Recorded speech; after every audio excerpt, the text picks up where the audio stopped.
The walls of the city of Jerusalem were mere rubble.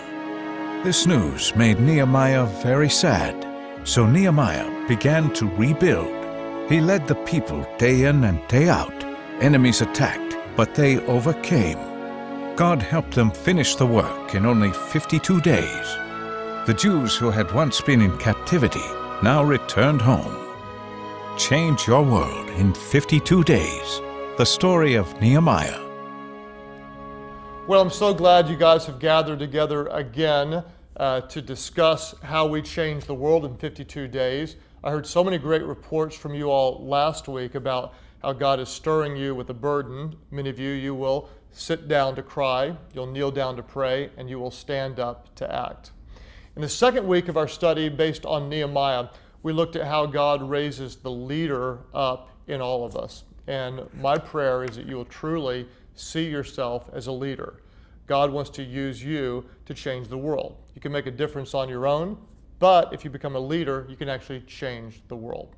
So what does a change your world leader do? Well, first of all, a change your world leader defines the mission clearly. What I'd like for you to do is do just what I talked about in the message, is define very clearly what it is that God wants you to do. What was God calling Nehemiah to do? God called Nehemiah to rebuild the broken walls of Jerusalem. It's that clear. One statement, this is what God was calling him to do. What I want you to do is you're unpacking the burden that God has for you, or maybe for your family, or maybe it's a life group burden. We're going to do this together. I want you to define very clearly as you can in one or maybe two sentences, what is God calling you to do? Talk about it, define it clearly.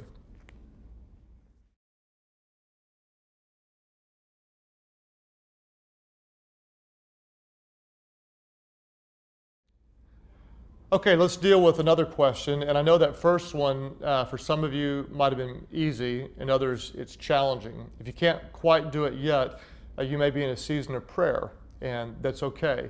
Continue to pray about it, and as you do and as you seek God, I believe God will help you to define it very clearly.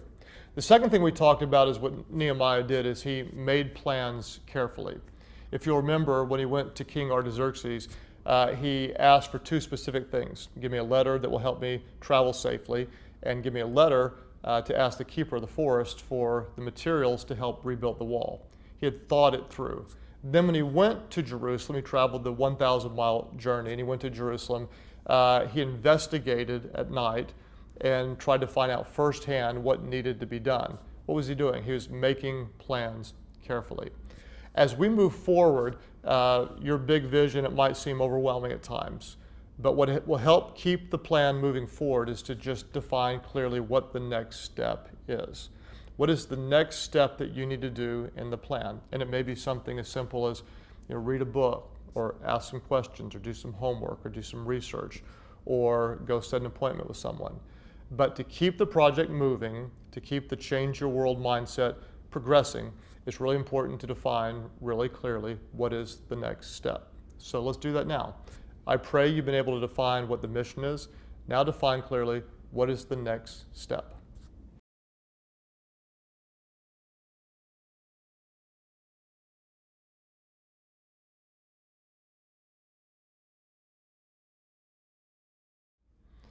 All right, well, I hope this is going great for you, because I know it can be life-changing and world-altering if you get these leadership principles deep into your soul. The first thing is the Change Your World leader defines the mission clearly. Then he or she makes plans carefully. And then what do? We inspire people passionately. That's what Nehemiah did. He went and assembled a group of people, and he said, see, the walls are down. This is embarrassing. This shouldn't be this way. God can empower us to do it.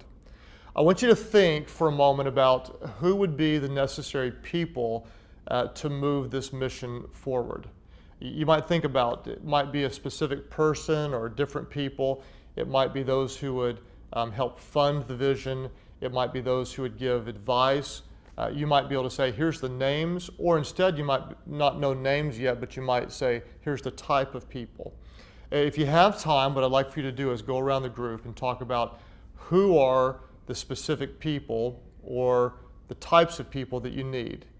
And then how are you going to inspire them to join the Change Your World mission that God has given you? So you might go around the room and say, here's the types of people, here's the ones that I know that I need.